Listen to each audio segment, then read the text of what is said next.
What's something that you learned about growing a business that's important if you don't have much of a business background? Like what are some of the main things that you've taken away from this? I feel like you cannot grow your own business if you're not willing to go out and market yourself and network.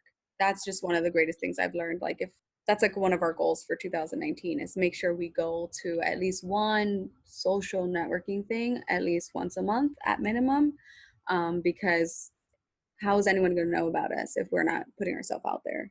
I think that's something that's really important to understand and to know. Even though we're in a big city, it's the business and entrepreneurship community is pretty tight knit. If you put yourself out there, you never know what that's going to bring you, whether it's an introduction to somebody else, resource connection, whatever that might be. Just always having a smile, always being positive and optimistic has been something that I've been trying to focus on myself. Small business owners, listen up. This is the Small Business Saturday podcast series. Once a week, every Saturday, we highlight a small, local, unique business owner to tell their story as to how they got started and how they grew their business. We're starting here specifically in the city of Philadelphia and then expanding. You're probably thinking of the day after Black Friday being Small Business Saturday. Well, we expanded upon that with a weekly podcast and a monthly video series highlighting these unique small business owners across the city. So if you are an entrepreneur or small business owner, stay tuned. We've got a great episode for you. If you want to get involved, send us a message and remember to shop small.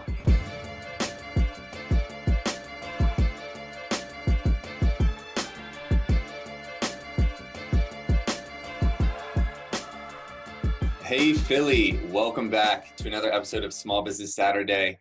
We're about to launch into the new year, 2019, and we have a special guest, Idalia with Beyond the Seams. Idalia, how are you? I'm doing great. Thank you. Awesome. We're glad to have you. I know Devin put us in touch, and I've been excited to talk to you because I've actually been in conversation with a couple friends that have similar businesses, but I'm more curious as to your story. So Beyond the Seams, you're located here on North Broad. Tell me a little bit about you as we jump into this. About the store? Yeah, tell me about Beyond the Seams. Like, what's your story? How'd you get started? Okay. So Beyond the Seams is the way that I summarize it up to most people is just I call it a multifunctional creative space. But it started with my husband's background and experience in apparel design. He used to make his own types of clothing and he's worked in embroidery before. So he's always wanted to open his own store, and kind of give a platform to like local young designers who are emerging in the city. And together we kind of combined both our interests, and that's how we got the name Beyond the Seams. So it's more than just apparel, but also with my background in art, we made it like a gallery also, and for a space where people can come together and enjoy and really appreciate art that's made locally. That's interesting because I'm looking at your website and I'm looking at Artist Spotlight, and I didn't really understand at first, what you just mentioned about a community and having other designers in there. Can you expand upon that a little bit? Building a community in there. Yeah, like the other artists and how you find them and work together. Yeah, so we really want to just be like a place for local creatives to just kind of meet each other through them coming to us. And that often happens in art. So far, since we've been open, I've been able to introduce some artists to each other and that are like trying to explore different ideas and techniques. And it's just so nice to be able to build a community around that. And right now, like my first month, I was able to find artists through a friend. Her name is Sheena Garcia. She's very active in the Philadelphia artist community. And she introduced to me a lot of artists. And that's how it started, like you really word of mouth. And then I think I had like Simone Salib, who's like a really popular Philly street artist right now, and Lazy Beam, who her name's Manuela. She like they kind of like reached out to each other, and it's like, and it was just so nice that they were able to like bring people in that they knew and brought them to our space. I'm like, hey, this is a great space for you to check out. And it's just like creating just a really nice space for like-minded individuals to get together and talk and build and encourage each other. So it's a creator space where if you're an artist, do you have to be like a certain type of artist? Like, what are you looking for exactly as to like who's part of this team or community? Honestly, I tell everyone it's our place is a blank canvas, and I want it to be adaptable to our artists who come and work with us. It's funny because my in-laws are always like, oh, because they used to have a store in Egypt, and they would fill it up. They're like, oh, you don't have enough stuff in here. It's too empty. It's too empty. And I was like, I know, but I need it to be open because I want artists to come in here and feel like if they wanted to do something crazy or whatever that they can. And we don't have any specific requirements. I had someone who makes sunglasses. Well, he doesn't make them. He does something called metallization, where he converts through oxidization. He makes the plastic into like a metal surface. We hosted his uh, things in our store. We have someone right now who creates jewelry. We have painters. We have people who make clothes. We have a woman who makes hooded scarves. So really anything you create that you want to try to get a platform on, we are for you. We want you in our store. So I know there's a lot of co-working spaces and stuff out there, like WeWork, which is where our office is, and you know Ben's desk and some others. But I don't know if there's like many creator, like artistic spaces. I can think of a few that you know I'll mention, but you know yours is more so meant for creators and artists, but it's not so much like a co-working space, right? No, so we're like a boutique gallery space and we host workshops, but we're not necessarily like a co-working space. This is a place where you will showcase your work.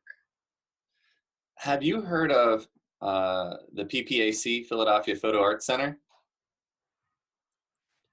Um, I feel like it's ringing a bell, but I'm not sure. So the Philadelphia Photo Arts Center, it's a nonprofit. It's been around for a couple years. My friend Sarah Stolfa started it, and she was actually on a previous Small Business Saturday episode. I'll have to share that with you afterwards. But you guys should definitely connect. They sort of have like a creator gallery and creator space. It's Mm-hmm. not far from you. It's like Old Kensington. Um, what road is that? Like American on American. Okay. Yeah, there's definitely some crossover there. But you guys, you're not a nonprofit. You guys are for profit, right? Yeah. Yeah. I mean, yeah, yeah, we're definitely for profit. We just started the business and I was actually just thinking about if we would fall under the line of nonprofit, but I don't think we do. We're definitely because we would sell merchandise and earn an income off of that. So yeah. Which I guess leads me to one of my next questions was sort of like what's the revenue model? What's the business model on this? Um, that is where my husband would come in to play. I really am just I do the organizing, I run the store and all of that, but he handles like the business model and all of the nooks and finances and everything like that. I It, wish he was here. it's probably so it's like you know what are the common ways that you guys anticipate to make money? So it's like selling apparel and like you know different artwork. But is there anything else Honestly, on top of that? yeah. So honestly, our um we don't make too much money off of like hosting like our art. So like right now we have paintings on the wall and we you don't artists don't have to pay anything to showcase their work in our store. The only thing is we ask for a small 25% commission rate off of the sale if they sell. But if you don't sell anything and you got people to see your work, you don't lose anything, but you had a chance to share your work with the community. Right. Um, uh, and then we do workshops on every Saturday. We have a workshop, and those is like our main income base, and we have our screen printing services, and that's really the bulk of our revenue. Okay. Got it. Interesting. So I'm more curious about your backstory. I guess you and your husband, because you said you were an artist or you went to school for something like that. what's Mhm. your story as to what you were doing before this and how you got into this? Honestly, I graduated with a degree in interior design. So I naturally have like, I'm just very creative and I like designing things and things like that. But before this, I was working in New York in the Department of Education, uh, and I was a uh, project associate over there. And then I moved back to Philly after meeting my husband, and I was doing more project management. I even taught for a little bit, did substitute teaching. Um, I also am a very strong and impassioned advocate for education for youth. So that's kind of why I started getting into the education realm and left interior design because I didn't feel the passion for it anymore. But then it's just opportunity stroke, and we had this store that was open for us to take, and so we jumped on it, and that's how I got here. And I kind of embraced my husband's dream and kind of like made it my own also. Education is a big topic right now, and I, for one, am a little fed up with traditional education starting at a very young age. I think, Mm. if anything, I think that's one of the biggest industries that needs to and will be disrupted over the next 10, 20, 30 years. Absolutely. I'm personally I'm one of those people who think education needs to be free. Like I think, call me a socialist or whatever, but like it's so important. And what's the thing that like I don't know, like affects me the most is I grew up in North Philly. I grew up in Northern Liberties before it became Northern Liberties and it was just North Philly. And I would come across young kids all the time while I was like I tell this story to everybody, and it's like I was getting ready to like fill out my college applications at my friend's house, and her cousin was over. He was like 9 years old, and I was telling him like, and I was venting to my friend about the apps and stuff, and I was like to the little kid, one day you're gonna have to do this too. You're gonna have to fill out all these applications to go to college, and he was like, "What? I'm not going to college. I ain't going to college. I'm from D Block. That's not my future." And I was like, "What?" And I like got down on my knees and I held him to by his arms. I was like, "You don't ever let where you come from determine your future. Like if you want to do something, you could do it." And like that's like my biggest like thing. Like because environments can be so they shape our youth. Like that's why it's so important to have a safe space like education for children. It's like it's not even an option for them to think about. It's not even like something that crosses their mind when they Because of grow their up in an environment, yeah. education system like this. What do you think about? I mean, feel free to really divulge, but what do you think about like local education or city education and the lack thereof? Um, I just it's just frustrating, honestly, because I just feel like it's always put on the back burner. I feel like it's always we'll deal with it later, we'll deal with it later. Like the city putting the cigarette tax and the soda tax. It's like, oh, this tax, and they like defend it by saying this is going to go to our schools, this is going to go to our schools. But it's like, hey, like people are going to find other ways not to pay the taxes, and honestly, and ultimately, no. Like I don't feel like they prioritize it. Like you make a budget in your own personal lives, and you always like I think people are always talking about prioritizing, and I always get lectured on myself. It's like, Idalia, you said you had to pay this bill or whatever, but you went and bought this pretty purse. Like what's up with that? So I just feel like the city kind of does that with our education system. Like I think recently in the ballot for our vote, it was we had to vote yes or no of what we thought the city should put a few million more dollars into public parks and transportation and things like that, and our education and things like that. And of course I vote yes. But then when you see what the city is doing, and granted, I'm not going to complain too much because yeah, Cherry Street Pier is nice, Dilworth Park is nice, but all of that was happening while we were having teachers protesting and everything like that. And I just think it's a prioritization issue. So you mentioned you think education should be free, and I tend to agree with that. And I almost think it is free in a way, and I think that's where it's headed from a digital perspective. I think I, for one, I was very privileged and had a lot of opportunity growing up. I grew up in the suburbs, a couple hours from here. And, my mom is a middle school teacher. My dad's an entrepreneur. So I get some of the business entrepreneurial stuff and education piece, which is something that I'm interested in and that we focus on here at Momentum too. Part of this podcast is even being educational because at the end, as I mentioned, we open it up to questions so that you can learn more about digital marketing and it helps the audience and viewers as well. Yeah. But, with education, most of what I know and that I've learned and a lot of people in my space within digital marketing, it's self-education through just online resources like, blogs and articles and videos and YouTube and all that stuff. Yeah, I mean, it's definitely different from when we were growing up, right? Like literally knowledge is at our fingertips. I will concur on that point.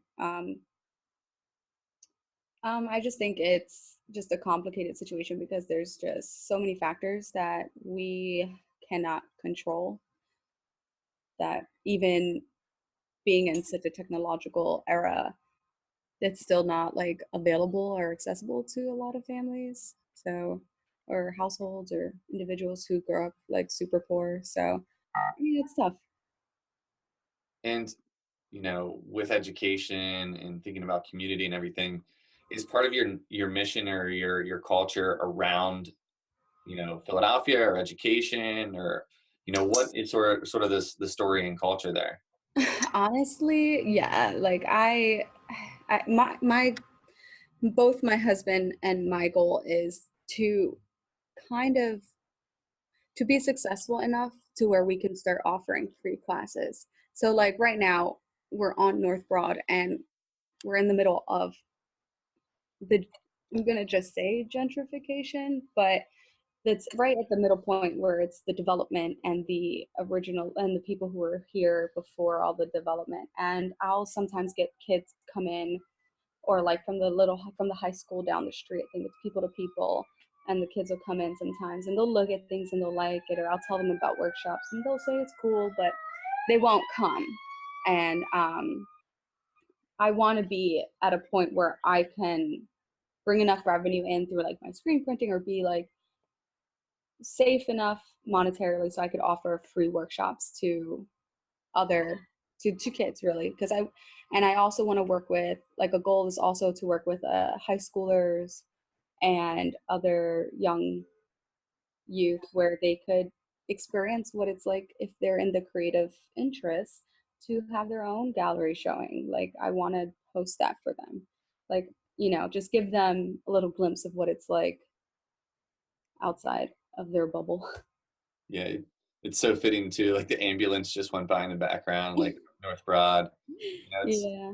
it's you guys are in the thick of it. You're in the city, and it's difficult starting and growing a business in the city. And you know, to talk a little bit more about that, what's your experience been like starting a business here in Philadelphia? So far, I mean, it's been pretty welcoming. A lot of people are like what we're doing. Um, but I'm gonna say it's a little tough. I know, like, people are like, oh, it's off the beaten path, like we're so close to Fishtown and Northern Liberties and um Center City. Like, we're like a 15-20 minute walk to City Hall, Pafa's down that way, the convention center, but we're just far enough where it's too far to walk. And so there's like not really much around us. There's not too many restaurants where people will be like, hey, let's go check out this place and walk a block or two. So there are those challenges, bringing people to come over, make it like appeal to them and make it like, hey, it's totally worth the visit. It's totally worth the short drive. But um, there are some challenges, but otherwise, I would say I enjoy it. We definitely enjoy the people who just come off the street and things like that. Yeah, and how long ago did you start the business? September 8th was our opening day. So we're January 8th will be our fourth month. Oh wow, brand new. Super brand new. Wow. You have a lot of fun ahead of you. What are some of your next steps? Like, what are some of the things you're working on? Because I know in these early stages, there's a lot to be done. Yeah, honestly, I get concerned that we're doing a little too much. Like I have like both between my husband and I, we have so many different ideas. They're like, we want to do this, we want to do that. Um, and it's like, when is like, I think a question would, and I've listened to a lot of talks on YouTube with like entrepreneurial things. It's like they say don't do too much focus on certain things and run with that. But we get so excited. But some ideas we have like specifically towards the gallery part. We're really excited to host for February. We're going to be celebrating Black History Month. So all of the featured artists will be people of color. And I already have an artist that showed with us already. He does spoken word throughout the city. And we're going to open up that day with a spoken word event. And March, I'm talking to a young, my friend who I mentioned earlier, Sheena Garcia, about doing feature women artists for Women History Month. Like that's something we want to do. And also Meek Mills is coming in March. So he'll be Oh, at the where? Met. Yeah, he'll be at the Met Philly on the 15th Uh, and 16th. And so one of the artists that I have in the store right now, his name is Max. He's from Bangladesh originally, but moved to New York when he was younger and then Philly. Um, he wants to do a tribute show. So we'll do like a whole thing. We're thinking of like having some music, live music, some food, and just all the featured artists will be doing Meek Mill's and maybe some Drake themed art for those 2 days. And I want to do door fee, I'm thinking, and the door fee would be like split. So anything we earn at the door will be split between the store and I think one of Meek Mill's charities. So I'm looking to specifically donate to one of his charities that deal with wrongful incarceration. So that's kind of where we're thinking. This is what we want to do for March. Wait, so do you have a connection or know Meek personally? No, no, I don't. Oh, But we do no. But since he's gonna be so close, to our store and the artist who he's a big fan of him, he asked to do this, and I was like, yeah, let's do it. Why not? And we'll just for fun. I think it'd be cool. yeah, no, that's a great idea. I had a question about the name. So Beyond the Seams, right? How'd you come up with that? So that was it took a little bit. We wanted to be Philly roots, but I think you can guess why that was already taken. Yeah. And we wanted to be, I forget what the other one, I think we wanted to be Madhouse. That was like one of the other names we were thinking. Because the way that my husband and I are thinking, like so many different things, like there's no necessarily organized plan, but like we want to do so many different creative things at once. And that's how we thought of Madhouse, but that was also taken. Um, I so think Beyond the Seams is much better than oh, thank you. And then I think I was just toying around, and it's like, we're going to be offering, it started with offering a space for young designers who want to showcase their work and their brand and give them a platform to showcase their brand. And then I was like, okay, but I also want to incorporate my side, which is art, like painting and stuff like that, craft things.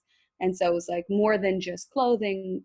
So it's like more than meets the eye. So it's beyond the seams. So it's more kind of like more than just clothes. that's pretty cool. No, I really like the name. Have you heard of the company? It's more of like a startup, also sort of co-working creator space ish called Rec Philly. I have heard of that. You should definitely collab with them, maybe on an event or some sort of like creator series because they've got this creator spotlight, creator, empowerment series. My two friends we started out the same co-working space in Ventureforth like 4 years ago, but my friends Dave and Will, I can definitely connect you. You guys definitely should do something together. Oh, okay. Awesome. That would With be fantastic. so we're in the growth stage of your business right now. You guys are 3 months old, just getting started. How did you grow your business so far? And what do you think it's going to take to continue growing your business? Okay, so what have we done so far? Um, Honestly, what we've done so far is just a lot of local outreach. I would go out and hang flyers. I would do Instagram. I created an Instagram. A lot of people found me on Instagram. We threw some money in Google advertising. That worked a little bit. Found a couple people found us through Google, which was cool. A little surprised when I was like, "What? You found us through Google? Great, it's working." Right. um, and then so, like, honestly, it's just really slow right now because we don't have a lot of income to throw into growth. So it's a lot of just manual labor that we're doing right now.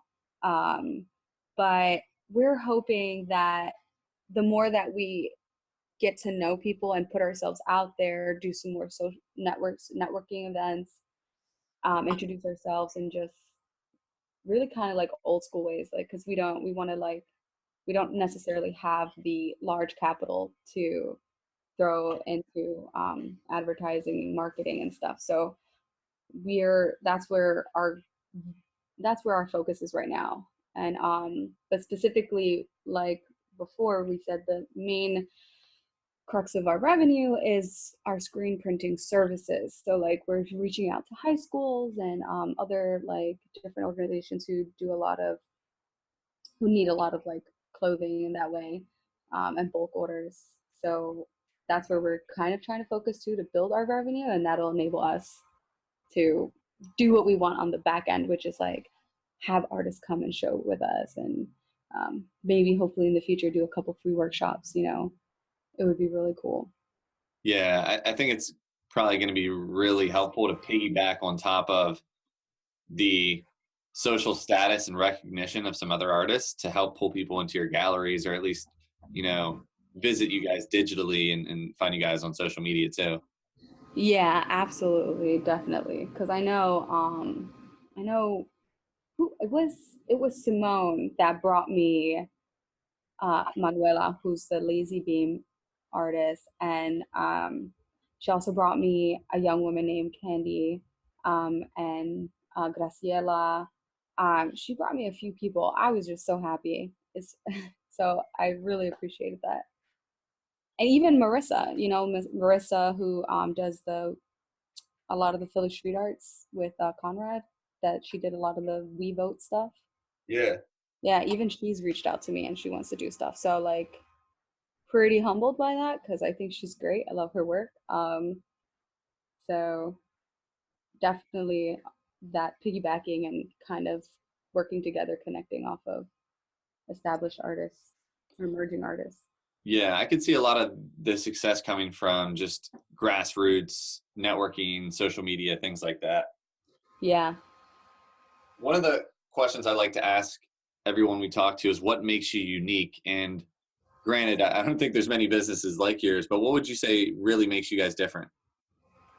Um, it's funny because I saw that on the question and I was like, what makes us unique? And I'm like the worst person to ask that question, but um, I because I've seen other creative spaces in Philly that are doing different things and even similar things.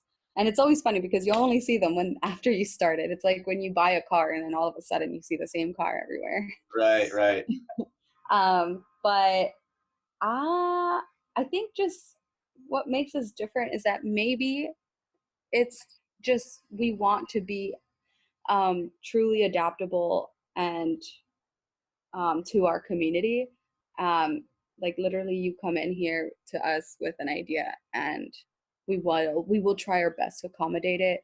There are a lot of different things that we're trying to do.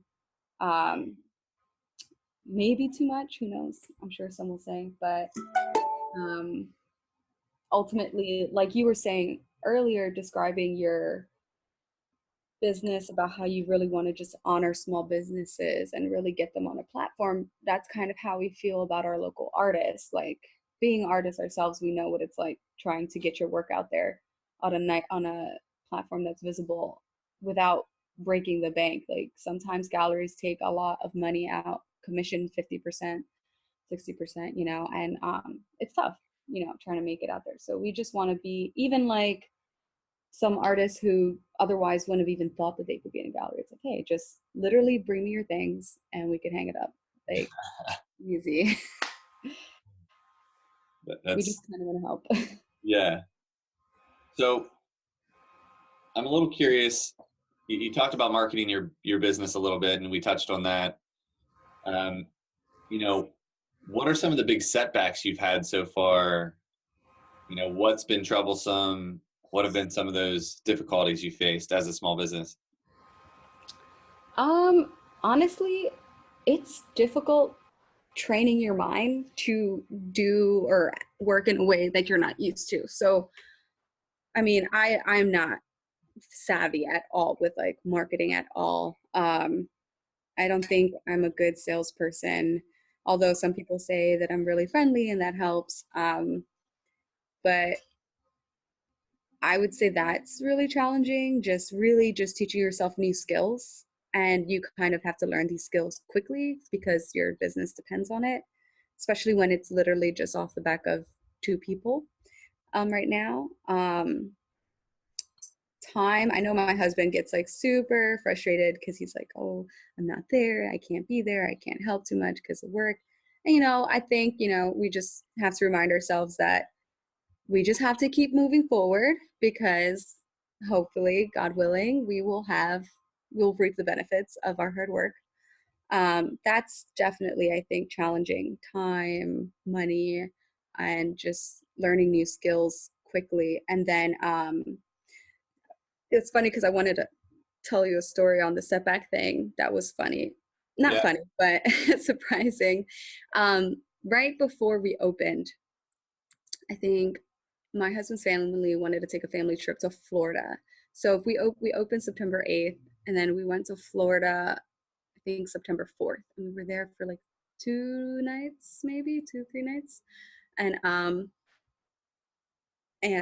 the day we left to Florida, someone crashed a car into the front of the building and broke our door, our front door. Jeez. Yeah, and we didn't know because, granted, we left at like 5 a.m. A friend, our friends came to our apartment to watch our cat, like feed him or something, and she was like, "Hey, was this bumper and all this broken glass here when you guys left?" And I was like, Yeah, yeah. Is this normal? I was like, no, no, no, it wasn't there. And I was like, okay. And so she told me like there's like all these things, and then like from chatting with like neighbors and like people around, she found out there was a car accident. And so I called my landlord, and it was like 10 o'clock at night. So it was dark. And I feel bad because my landlord's like 75 years old. He doesn't live in Philly, and he drove all the way out. Like he got here like at midnight to see, and he got someone to pay. He paid someone on the street to like clean up the bumper and the glass. And he was like, but otherwise, Idalia, everything looks fine. Like everything's fine. Don't worry. Enjoy your vacation and come back. I was like, okay, cool. Good to know. I come back, try to open the door. It didn't open.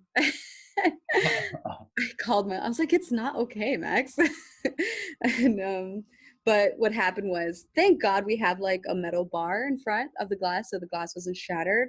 Oh, Um, yeah. You have bars up, like protecting the front. yeah, and so we opened, but we finally, my husband finally opened the gate, and we pulled the door open, and when we pulled the door open, it dislodged from the bottom.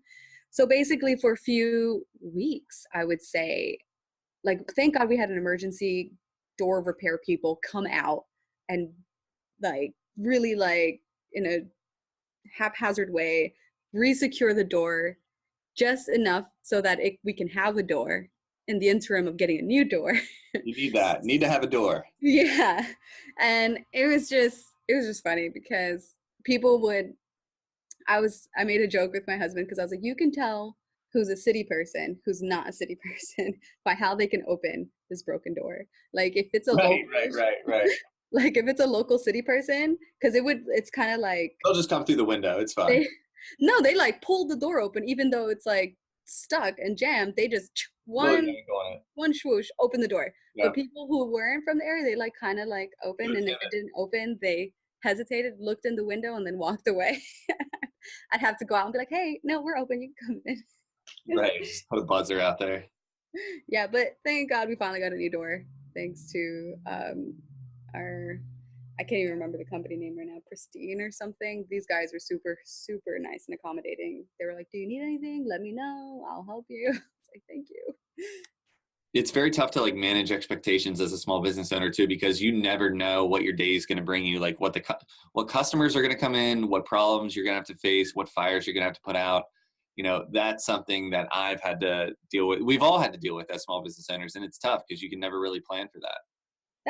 That's actually a really good point. And I don't know and that's a good question that maybe like you could answer. Like, how do you manage those things? Because I would get people, I know there's like a homeless shelter near us and some other, like there's a Salvation Army too. So we get people coming through with some challenges and personal challenges and stuff. And I've had people come in to the store who, I think one woman was deaf, and I tried to speak with her, but then, I don't think she didn't want to buy anything. She just kind of walked through and started looking through all my doors and looking behind things. And I was just like, and I'm by myself. So I was just like,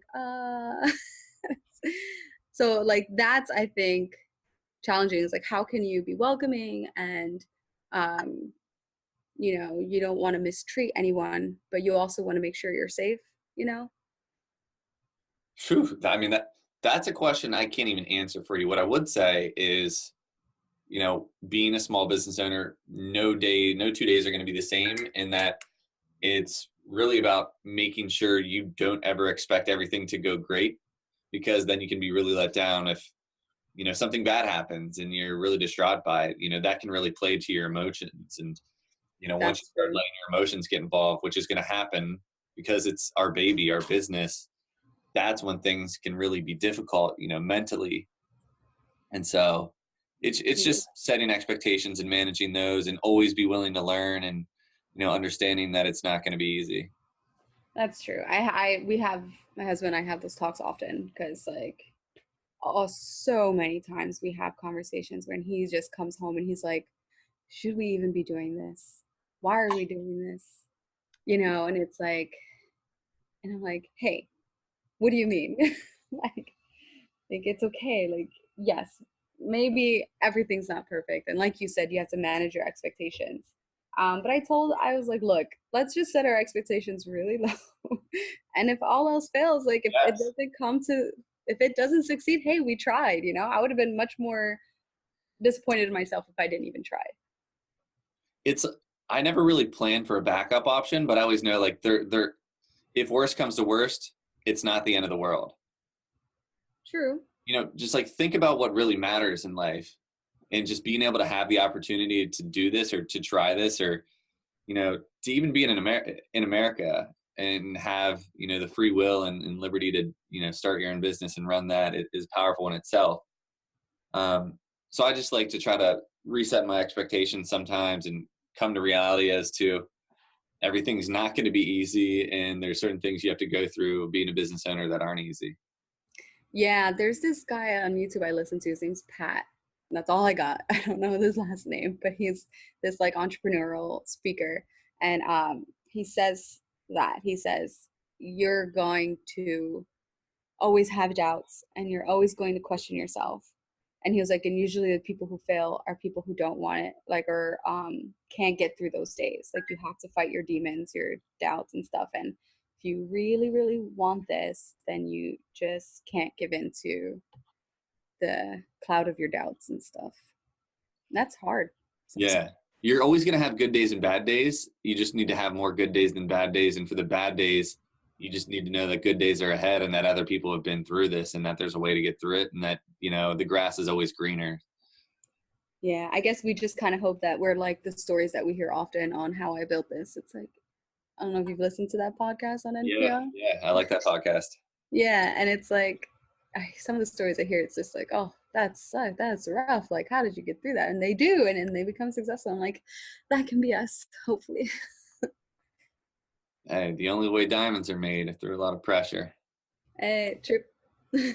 What's something that you learned about growing a business that's important if you don't have much of a business background? Like what are some of the main things that you've taken away from this? Um,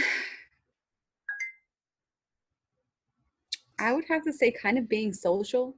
And I've always been social, but not on the level of like really putting yourself out there. Like I feel like you cannot grow your own business if you're not willing to go out and market yourself and network. And that's just one of the greatest things I've learned. Like if like I try to make sure I go to um that's like one of our goals for 2019 is make sure we go to at least one social networking thing at least once a month at minimum, because how is anyone going to know about us if we're not putting ourselves out there? Right. And I think that's something that's really important to understand and to know. Even though we're in a big city, it's a lot smaller than we think because the business and entrepreneurship community is pretty tight knit. And if you put yourself out there, you never know what that's going to bring you, whether it's an introduction to somebody else, resource connection, whatever that might be. And just always having a smile, always being positive and optimistic has been something that I've been trying to focus on myself. Yeah, definitely. I mean, optimism is key. I mean, of course you wouldn't be realistically optimistic, but at the same time, you if you don't believe in yourself, no one's going to believe in you. And I think, the fake it till you make it type thing, and it's like just go and just don't look back, just keep going, and hopefully it will be successful. The other thing I would say is you definitely need some form of like, I know like it's hard because like reality wise, like you need money to do anything. But it's just amazing like what you can do with little. And it's like just I think it's really important that you just do it. Like we didn't come into this with like a lot of money at all, which is why I was telling you like it's one of our challenges when it comes to like marketing and all of that. But you'll be surprised. I think you can be surprised with how much you can do with little, and really like you said, grassroots, and just really like hitting the pavement.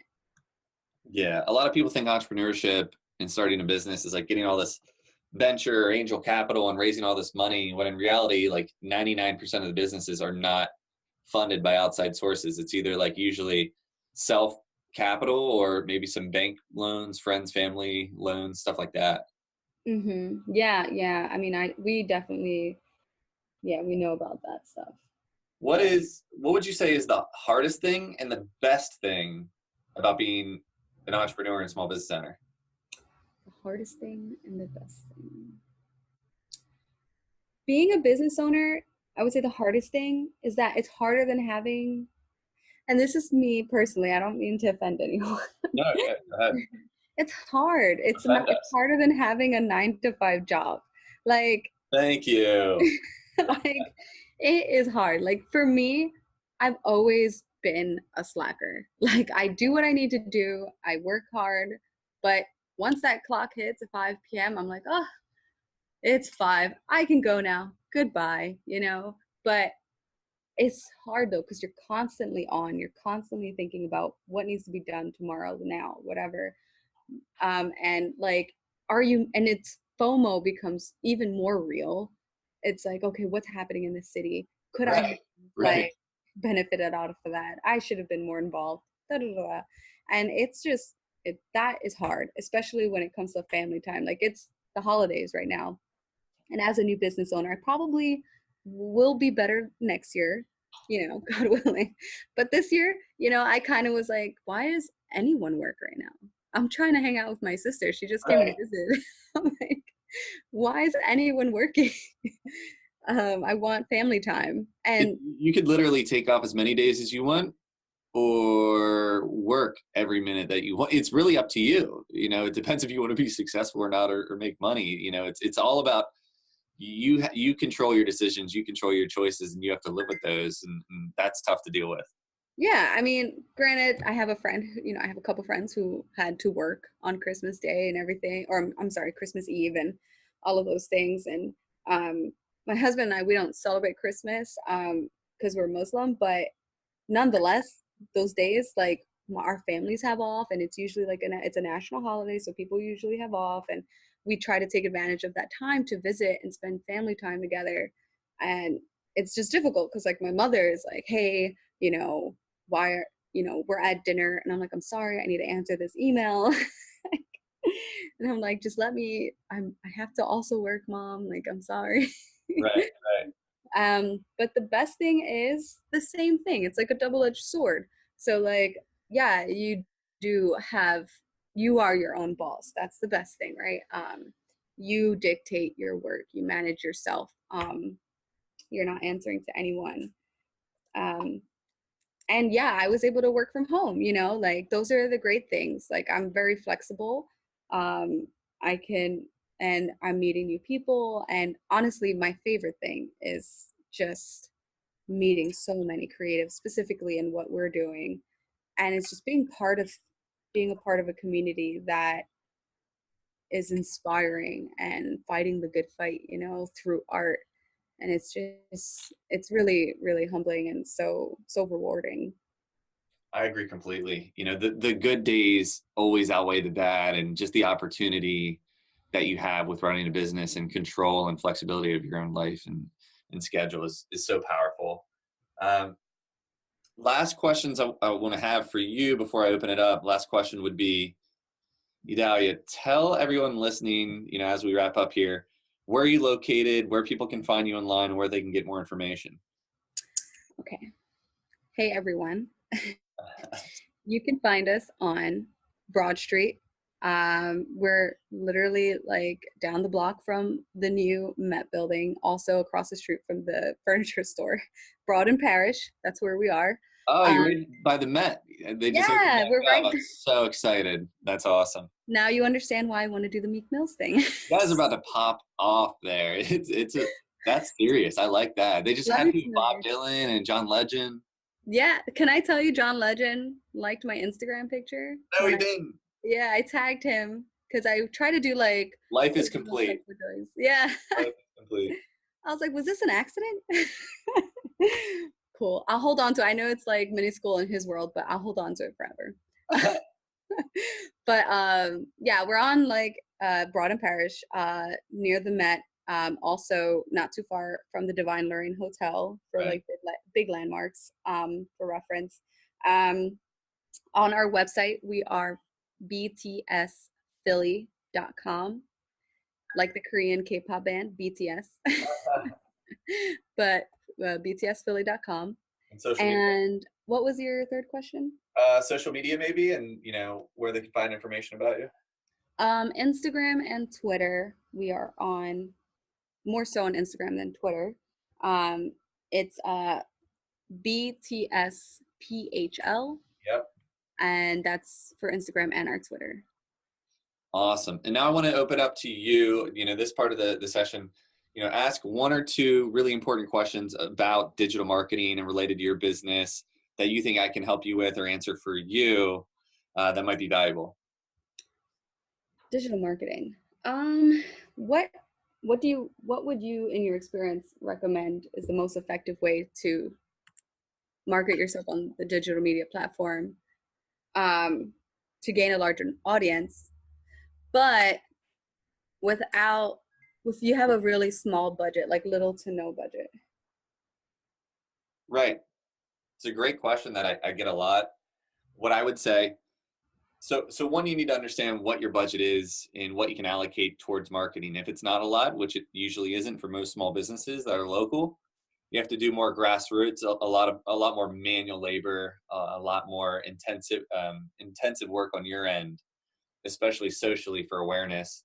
And you also need to understand what your goals are and who your target market is, and then kind of work backwards from there. So what I would say for you is you definitely have to go the grassroots, which grassroots and guerrilla marketing in my mind is how most businesses and small local businesses were ever built, which is a lot of networking, flyers, posters, going to events, going to shows, conferences, stuff like that. But from a social realm, what I would tell you is to leverage social connections through social media platforms and just try to initiate a lot of conversations to people, specifically artists that are local, who you'd want to bring into your space. So whether it's getting somebody to make an introduction for you via Facebook, LinkedIn, or Instagram, or Mm-hmm. actually finding these, people yourself through Instagram and DMing them, tagging them in your pictures, commenting on their posts, just really, getting their attention and then providing them some sort of value, whether it's, hey, we want to feature you, we're going to get this sort of recognition and press, and it's a chance for you to sell your artistic work. You got to put a lot of shots on goal, and you got to really put in the time, because that's the only way to really, build momentum here. Yeah, it's so funny because I have my friend is helping me. I let her take over the Instagram for a little bit because she's really good with this stuff. And I was like, don't you feel bad for just at mentioning everyone for everything, or just Right. like tagging them too much? Like, I don't really know them. And she's like, no, don't feel bad. The I way of just the feel world. Do you have any other questions for me before we wrap up? um, how do you prioritize? Oh, oh, that's a tough one. So hard. That's really tough for me. So I own and run 3 businesses. I've got the agency, Momentum Digital. I've got a couple electronic stores that I own called Phone Repair Philly. And then I've got like a third company that's just through me. That's like pretty much any opportunities I want to get into, I bucket it within that. But prioritization is around, there's certain times of year or times of the week that certain things get done. I live and die by my calendar. So, Devin scheduled this for us, put it on my calendar. I have notifications. I have certain technology and alerts that I have set up. But usually I start every morning and I follow certain routines and habits that I just try to increase the performance and production of those habits. I start off every day, writing down my goals and what I'm grateful for. And then I, check my calendar, then I check my email. Then I go into, start working towards those goals for the day. There's a lot of different hats we wear as small business owners. So really it comes down to being organized. And one of my main focuses for the new year, which every business owner listening probably has something similar, is focus. I am an entrepreneur first and a digital marketing second. So I need to focus on what's in front of me and getting certain things finished before I move to the next thing. Yes, I agree. Everything you're saying, honestly, I've heard from like entrepreneurial talks I've listened to. It's like building these habits. Like the most successful people out there, like The Rock or Bill Gates or people like that, they just specifically have a really good morning routine that they do every day, and it really helps their momentum for the day. Exactly. And it's tough because you get distracted and pulled away, but that's the best way I would answer that. Well, thank you so much. This has been great getting to know you and learning more about Beyond the Seams, Idalia. It's been an absolute pleasure. Great conversation. I don't have any other questions left for you, but if you have anything left that you want to mention to anybody listening, anything to leave us with, that'd be great. Um, yeah, I guess just follow us on Instagram and keep posted on our events coming up. We would love to meet our community, our Philadelphia community. Do you have any sort of specials or anything coming up that people should know about? Yeah, this Sunday, between 5 and 10 p.m., we're doing an end of the year bash celebrating our 2018 successes and getting excited for what 2019 has to come. We're hoping everyone can come and celebrate with us and enjoy local art, and we'll have some food and music and some drinks. Cool. All right. Thank you so much. Well, thank you so much. It's been an absolute pleasure. Everyone listening, thanks for your time and attention. It's been another great episode of Small Business Saturday, and we will see you next week for another episode. Thanks again and stay tuned.